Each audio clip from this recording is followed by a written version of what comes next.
Generuga, also poema Peter Dojo, Manango Julide. Pure Kajo Generia Pola Mecola and Tinda Mega Pale. Ta General China Juliare, Ta Gatini, Ta, to the Zero Gilade. Pure Kajo General Paloma Lesu General Palma Pede. The revenue Palma Pede, so Palme, Bay Colan, the revenue collar. Tajo, the Ma, revenue go, General Julide.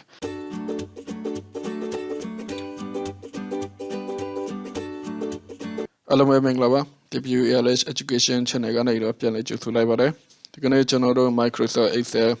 Basis to Advanced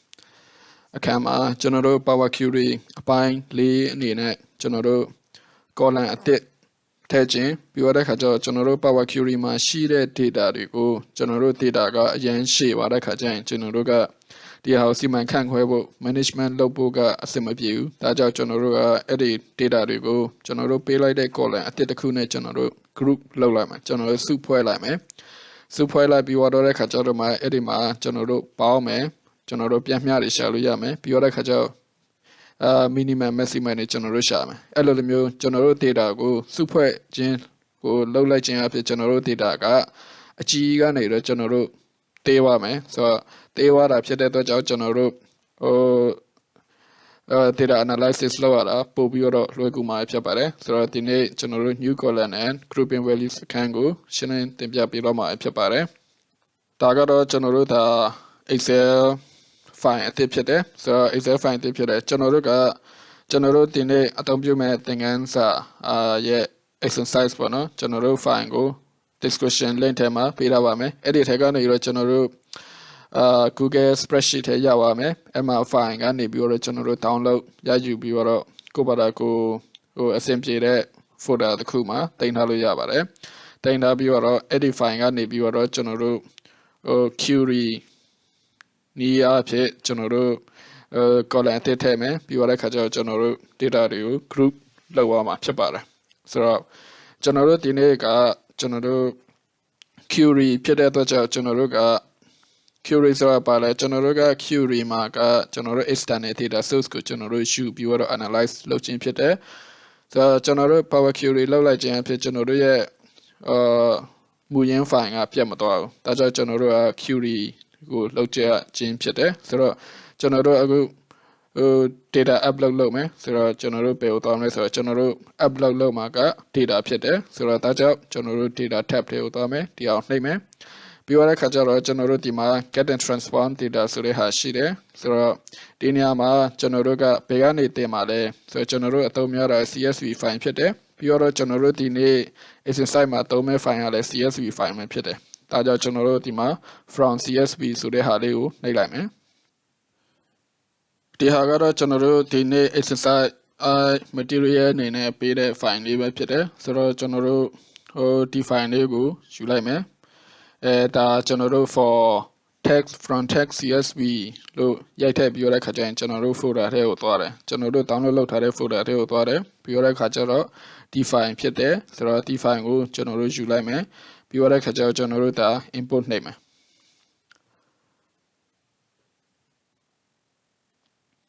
ဒီမှာဆိုရင် general ရဲ့ file origin လေးပေါ်လာပြီဆိုတော့ ဒီဟာကပထမဆုံးကဒီမှာသူရှိရတဲ့အတိုင်းပဲကျွန်တော်တို့ရဲ့ file ကဒီမှာdata type detectionက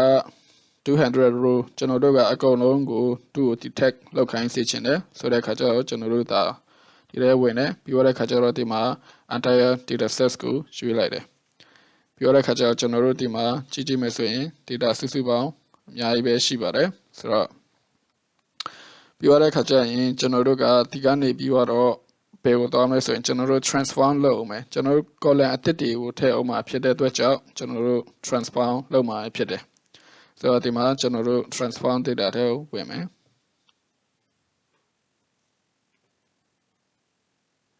ဒီမှာဆိုရင်သူရှိရတဲ့အတိုင်းပဲကျွန်တော်တို့ transform ရိုက်လိုက်တဲ့အချိန်မှာကျွန်တော်တို့ဒီမှာ power query editor ထဲကိုကျွန်တော်တို့ရောက်သွားပြီဒါက excel spreadsheet mode ကိုကျွန်တော်တို့ဒါ power query editor ထဲကိုရောက်သွားပြီဖြစ်တယ်ဆိုတော့ဒီမှာပထမဆုံးကျွန်တော်တို့ကဒါကိုအခုကကျွန်တော်တို့ဒီမှာ column နှစ်ခုရှိတယ်ဆိုတော့ကျွန်တော်တို့ column အသစ်ထည့်မယ်ဆိုတော့ကျွန် ကျွန်တော်တို့ကဘာလုပ်မှာလဲဆိုရင် column တစ်ထည့်မယ်ဆိုတော့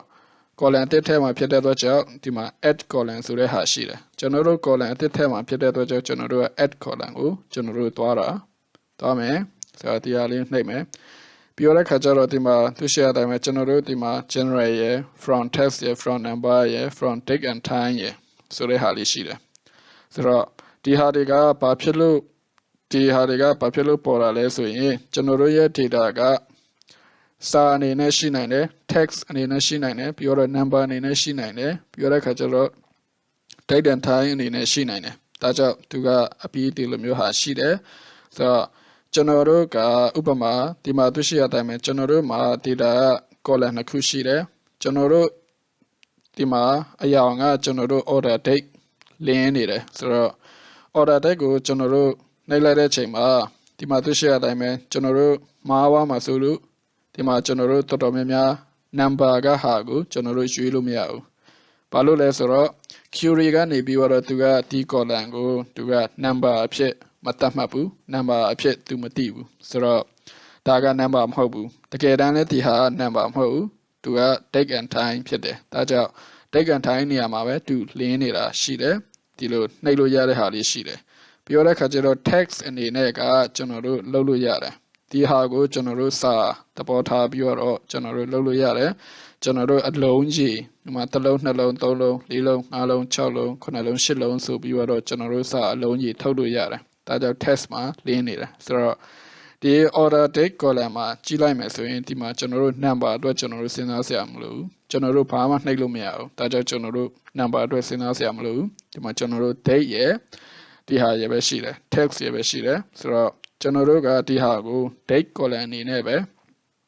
စိတ်ဝင်စားတာဖြစ်တယ်ဆိုတော့ဒီအနေထားကကျွန်တော်တို့ကဒီ date column ကိုရွှေ့ထားလို့ဖြစ်တယ်ဥပမာကျွန်တော်တို့တခြား column ကိုပြောင်းပြီးရတဲ့ခါကျတော့ဒီမှာ revenue ကိုကျွန်တော်တို့ခေါ်လိုက်မယ်ဆိုရင်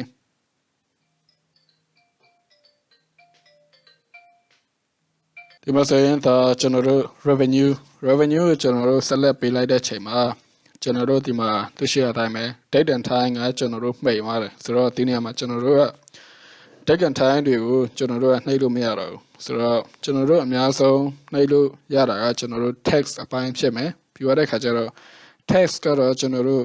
ကိန်းဂဏန်းကိုကျွန်တော်တို့ number လို့လည်းယူလို့ number ကိုကျွန်တော်တို့စာလို့လည်းယူလို့ရတယ်ပြီးတော့ date and time ကိုလည်းကျွန်တော်တို့စာလို့လိုမျိုးယူလို့ရတယ်သဘောတရားဒါကြောင့် text ကသူကတော်တော်များများကျွန်တော်တို့ရွေးလို့ရတဲ့အနေထားမှာရှိပါတယ်ဆိုတော့ကျွန်တော်တို့ဒီမှာ number ကိုနှိပ်လိုက်တဲ့ချိန်မှာကတော့ကျွန်တော်တို့ဒီမှာ number ပဲလင်းလာတယ်ဆိုတော့ဒီကနေ့အခန်းမှာကကျွန်တော်တို့ date ကနေပြီးတော့ကျွန်တော်တို့လာရီထုတ်မှာပေါ့နော်ဆိုတော့ကျွန်တော်တို့ date ကနေတော့ကျွန်တော်တို့ column အသစ်တစ်ခုထုတ်ချင်တယ်ဆိုတော့ဒီမှာဆိုရင်ဒါကျွန်တော်တို့ date ကိုနှိပ်လိုက်တယ်ပြီးတော့ခါကျတော့ဒီမှာ date လင်းသွားတယ်ဆိုတော့ from date and time ဆိုတဲ့ဟာလေးလင်းသွားတယ်ဆိုတော့ဒီထဲကနေပြီးတော့ကျွန်တော်တို့က option ရွေးမယ်ပြီးတော့ခါကျတော့ဒီဟာကိုကျွန်တော်တို့ကကျွန်တော်တို့ရဲ့ column ထဲမှာဘာလိုချင်တာလဲဆိုရင်ကျွန်တော်တို့က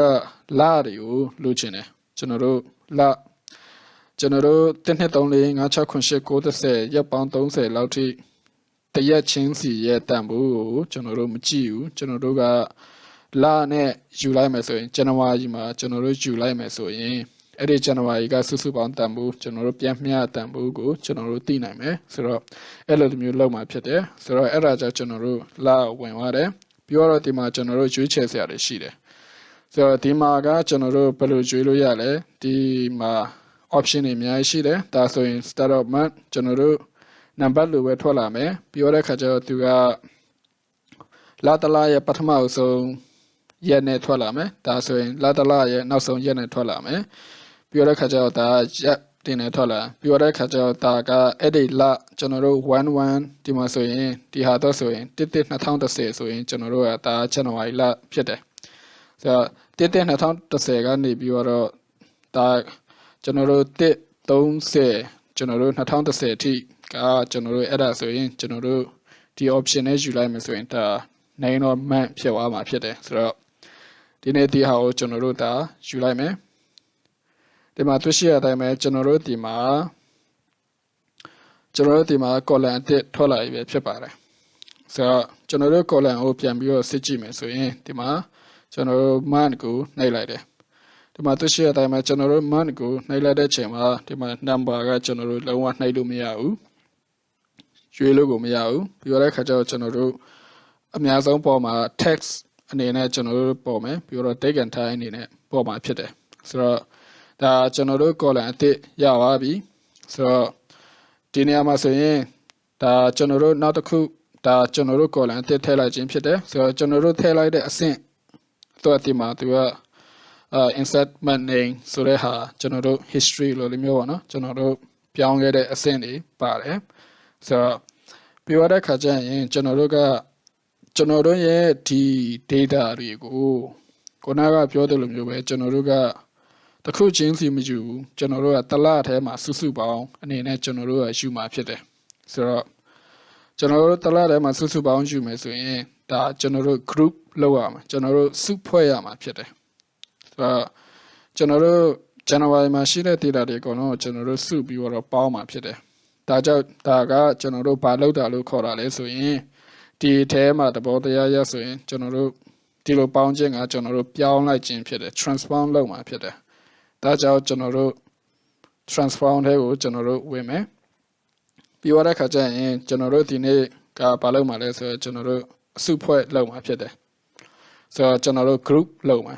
So they are to go general dima group by so they had shide. So Tao general nailame. They must say general group by when only pola pede. So the name are general basic name low me. So general group by general dima so specifying the column to group by desired output. So the general basic in a velome. So general data they go general sume. So the general sheet general data they sume. So Konaga Piolum you general Tala Tema sheet tamburi go power my pete. So the body general pane suda leso in general D man name sheet ha general January ne. General paper lad in a general suba ma pete. So general lad in a suba me, that's a hori tema, general tima man name suma pete. So da general man name sulide. So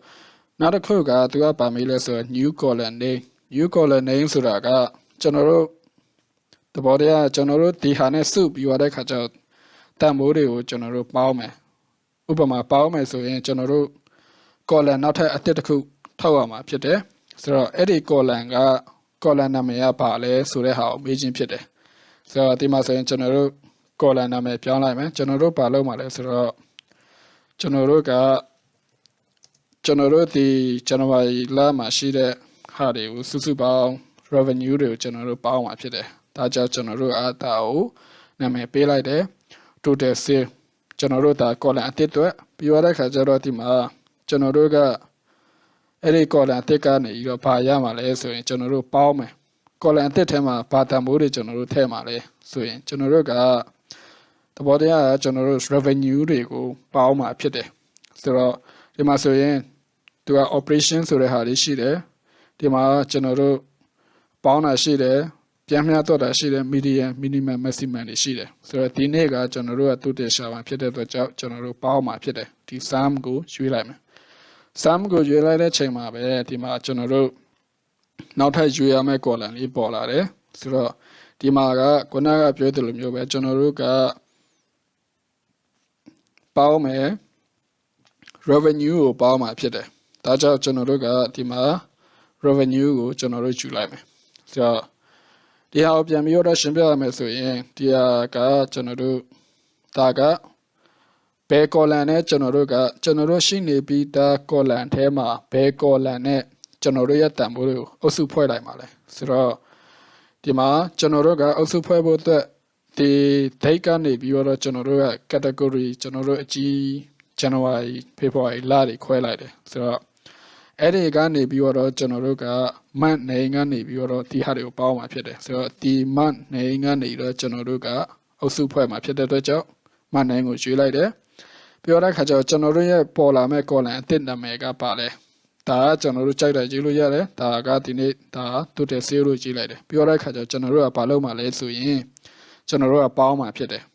ဒီ revenue တွေကိုပေါင်းမှာဖြစ်တယ်ဆိုတော့ပေါင်းမယ်ဘယ် column လဲဒီ revenue column ဒါကြောင့်ဒီမှာ revenue ကိုကျွန်တော်တို့ရွေးလိုက်တယ်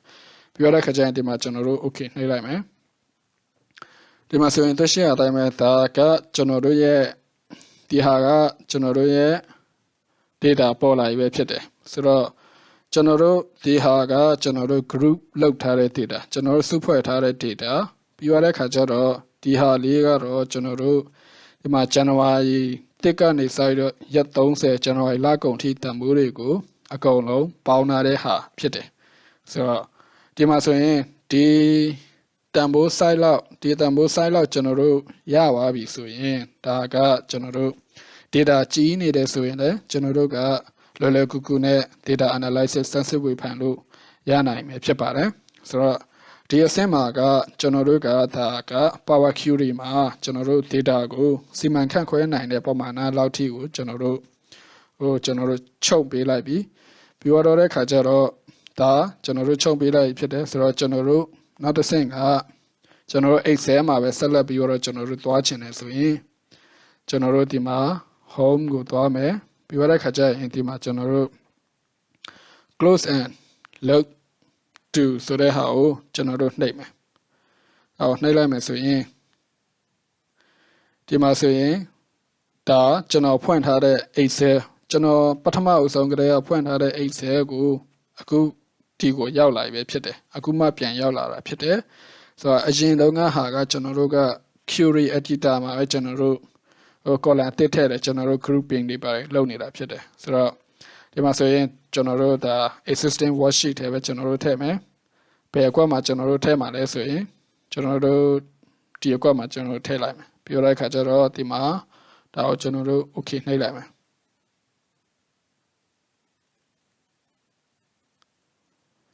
ဒီမှာဆိုရင်သိရှိရတဲ့အတိုင်းပဲဒါကျွန်တော်တို့ရဲ့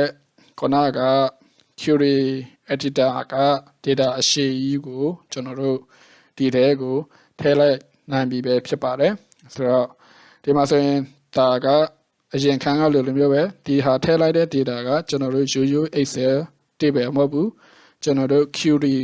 ကနေရလာတဲ့ table ဖြစ်တယ် query ကနေရလာတဲ့ table ကိုဘယ်လိုသိနိုင်လဲဆိုရင်ဒီမှာ query and connection မှာလင်းနေတယ်ပြီးတော့တဲ့ခါကျတော့ဒီမှာကျွန်တော်တို့